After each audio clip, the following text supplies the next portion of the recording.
가온전선 2026년 1분기 실적을 스로프트회계로 분석하고 연간 매출 및 손익분기점을 예측해 보도록 하겠습니다.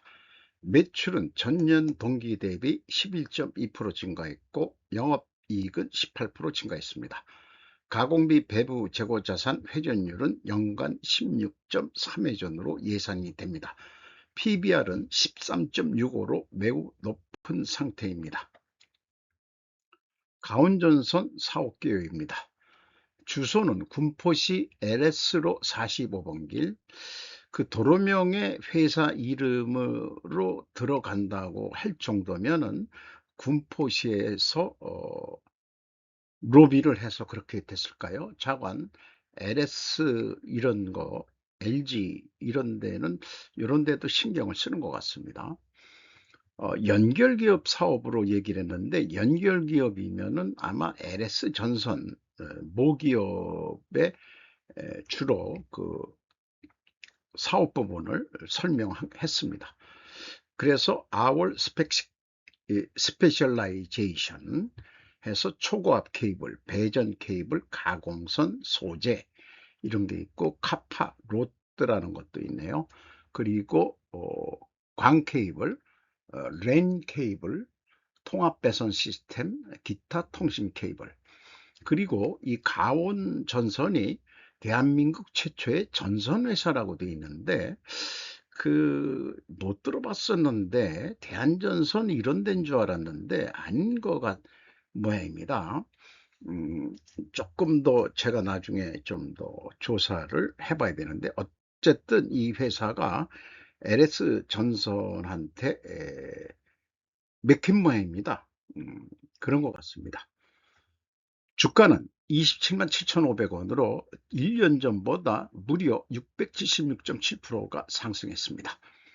PBR은 그래서 13.65로 1186%가 상승했습니다. 5% 이상 주주는 LS 전선이 81.62%로 최대 주주인데 그러면은 시중에 나와 있는 것은 18.3% 정도뿐이 안 되겠네요. 이런데 그 18% 정도 되는 시장 유통 주식이 이만큼 가격을 끌어올렸다. 최대 주주가 81%나 가지고 있으면은 이게 시장 공개한 의미가 있나 모르겠습니다. 스로프트 회계로 분석한 결과입니다. 매출이 4,062억 원으로 11.2% 증가했고 매출에 비례하는 매출 재료비는 13.4% 증가했습니다. 그 갭이 플러스 1.1%이기 때문에 여기서 우리가 원재료 가격이 상승했다라고 추론할 수 있습니다. 스르픈율이 1.7% 하락했고요. 운영경비 10% 줄였습니다. 그 결과 TOE 생산성은 1.38로 0.09가 상승했습니다. 그러니까 스르풋 하락률보다는 운영경비를 더 줄였기 때문에 결국 이익이 증가했습니다. 스루풋 영업이익 121억 2,900만 원으로 18% 증가했습니다. 원가 회계보다는 9억 4,400만 원 적은 수치입니다. 이것은 가공비 배부 재고자산이 연초보다는 증가했기 때문입니다. 재고자산 회전율 16.3회전으로 전년도보다는 약 1.6회전 상승할 것으로 예상이 됩니다. 원가회계 손익계산서는 참조해 주시고요. 재고자산 명세입니다. 상품, 제품, 제공품 더해서 가공비, 배부, 재고자산 928억 5,300만 원, 연초보다 215억 7,200만 원이 증가했습니다. 항상 맨 위에 입출 내역이 들어간 이런 폼으로 공시해야 것을 제가 계속 주장한 겁니다. 하고 있습니다. 그리고 매출은 11% 증가했는데 재고가 30% 증가한 것은 원가 회계상으로는 영업이 더 납니다만 재고 이익이 생겨가지고 스루풋 관점에서는 바람직하지가 않습니다. 비용의 성격적 분류 분석량입니다. 재고자산의 변동 마이너스 87억 2200만 원은 재고가 증가했다는 뜻이고요. 원재료 사용액 2169억 원 18% 증가했고, 상품 매출원가를 따로 표현해 줬습니다. 아주 바람직합니다. 1533억 원.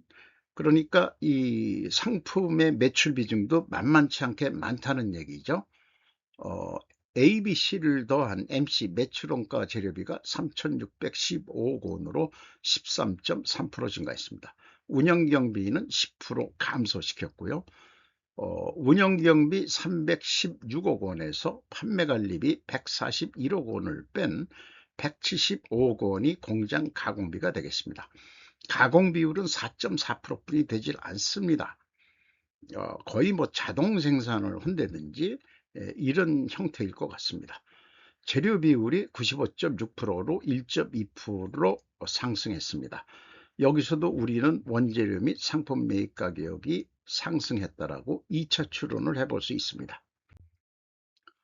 재고자산의 변동 검증을 해보면은 갭이 128억 5천만 원 나는데 이게 상품의 증감액이 되겠습니다. 스루풋은 다 묶어가지고 통합재고로 관리를 합니다. WCAI로. 가공비를 배부를 안 하는 게 스루풋. 제가 다시 명명한 코리아 회계는 그런 거 구분 안 한다. 그냥 통합해서 한다. 일치하고요. PQ 총 제재 비용도 결국 일치하게 됩니다. 또 현금흐름 기준 전체 재고자산도 재고자산 평가 손실액을 가감해 주면은 일치를 합니다.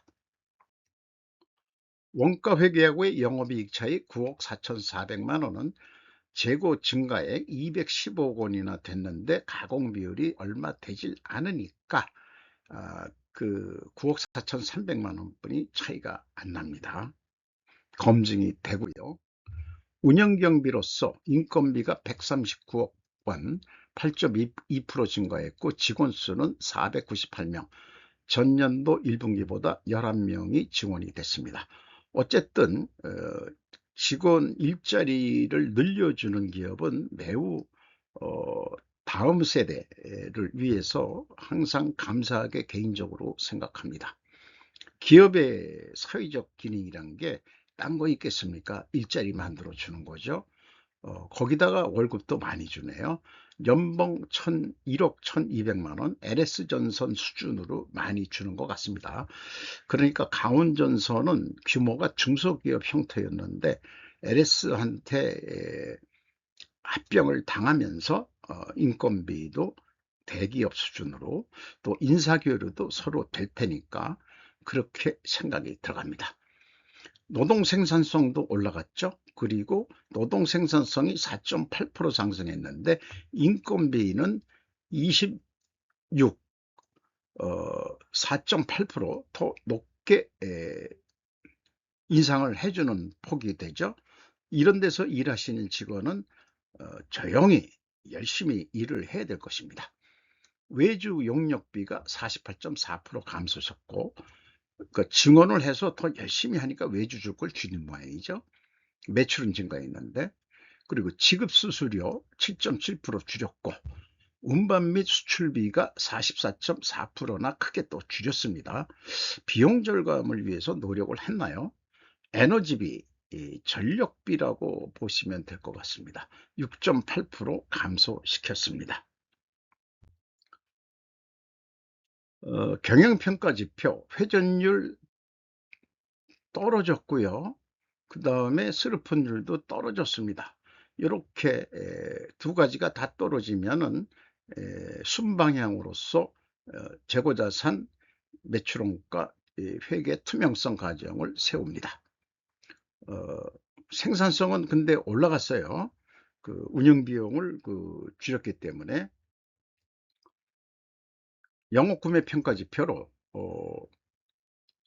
매출채권 수금 속도 1.4회전, 그런데 매입채무 지급 속도는 4.1회전.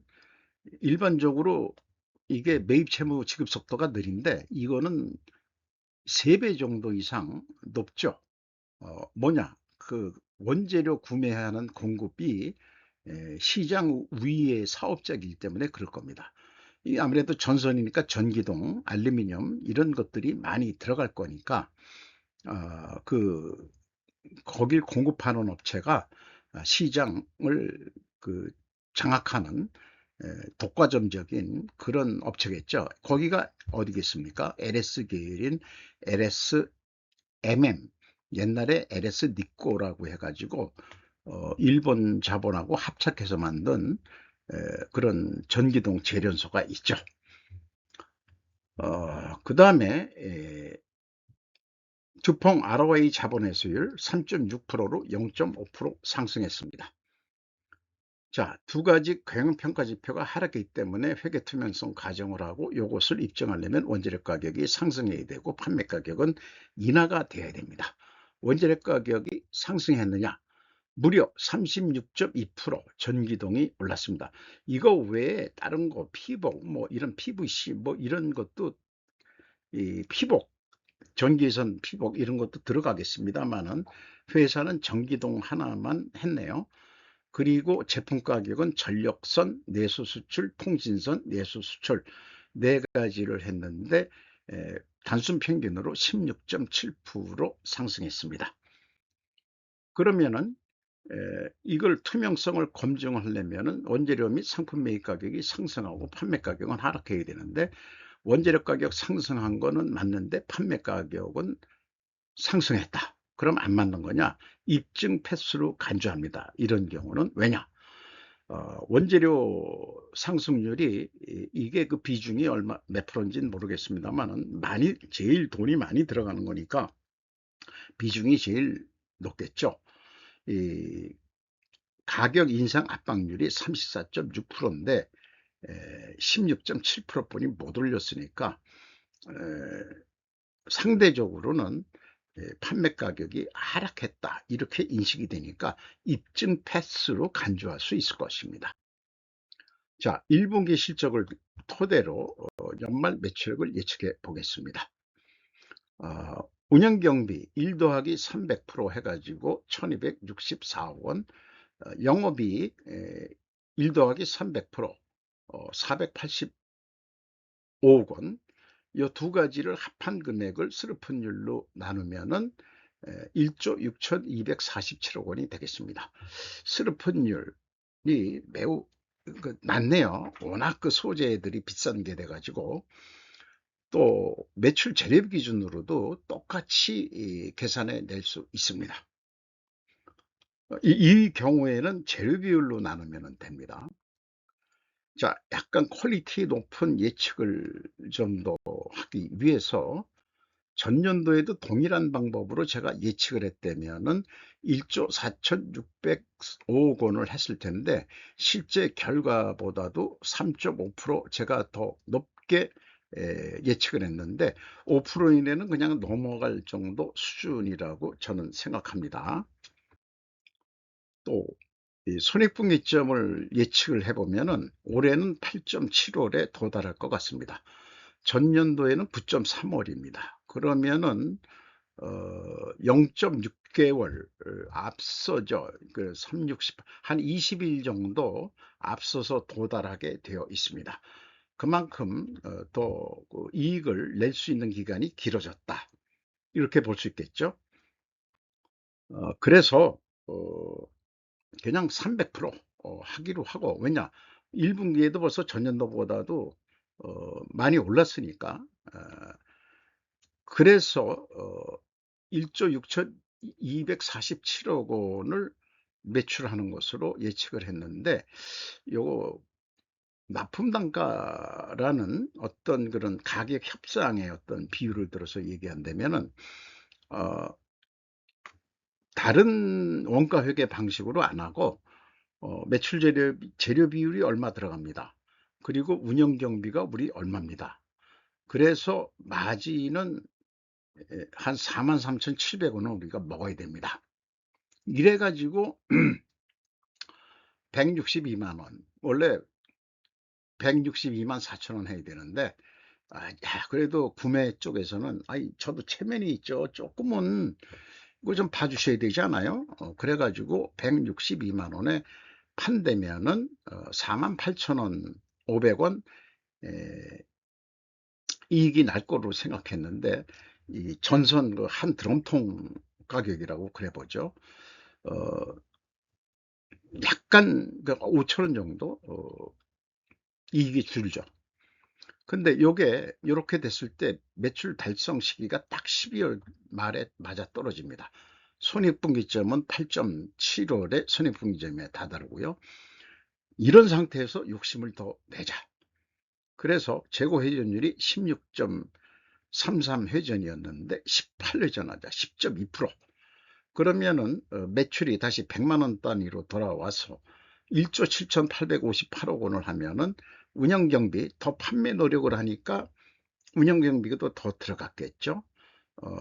그러면은 4만 3천 원 남는 거가 6만 원 돈으로 그러니까 437억 이익이 나는데 602억 원 이익을 낼 수 있게끔 실행 계획을 세워봐서 이거로 노력을 해보자.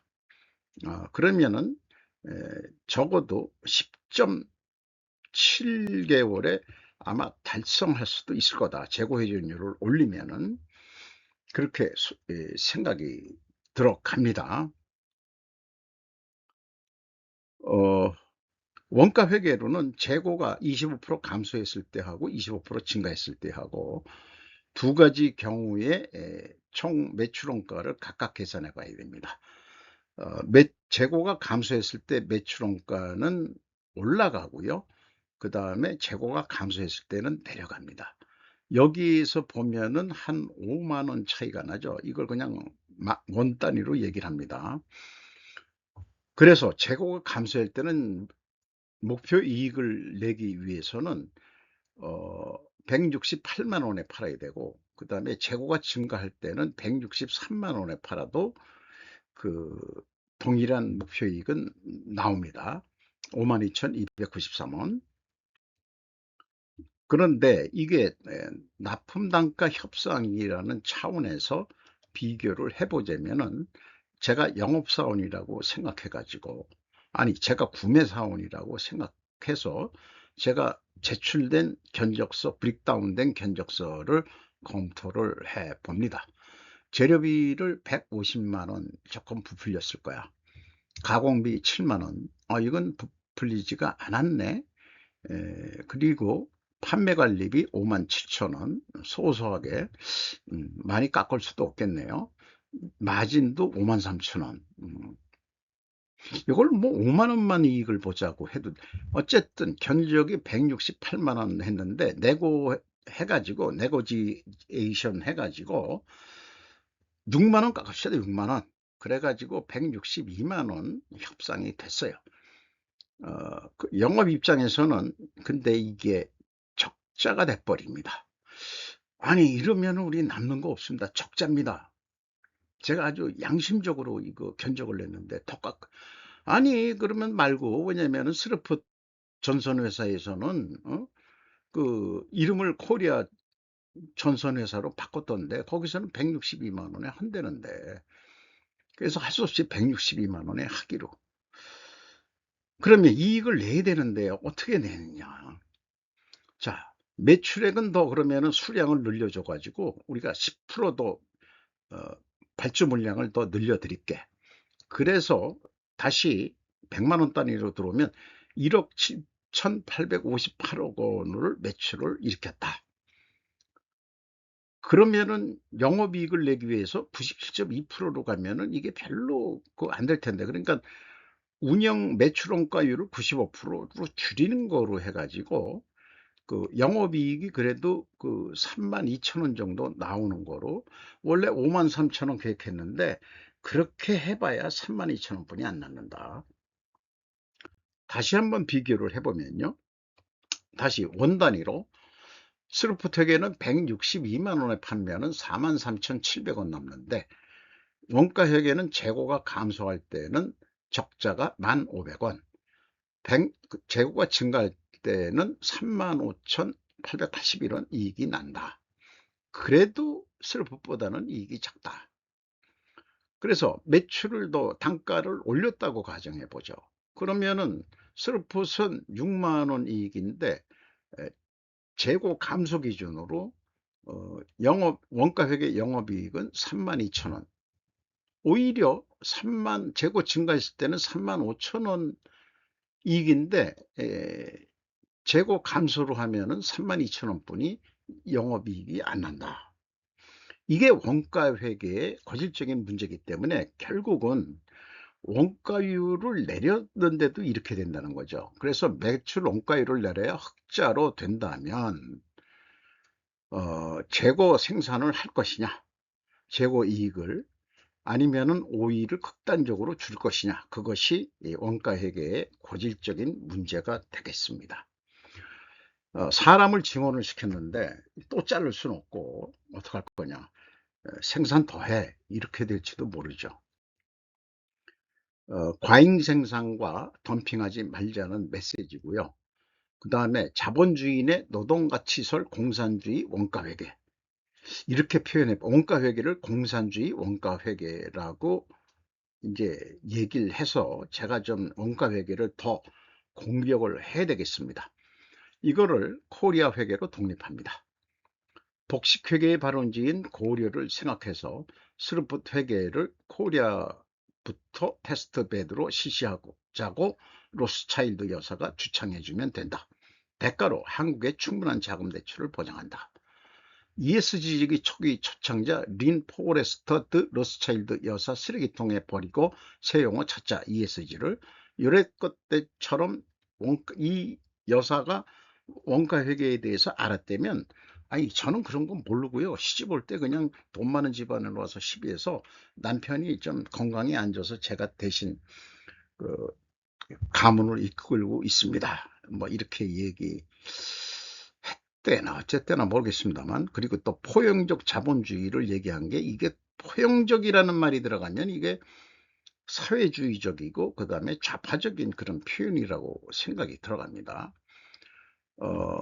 그래서 2026년 7월 4일 미국 독립 250주년을 맞아 스루풋 회계를 의역으로 코리아 회계라고, 고려 회계라고 명명하고자 합니다.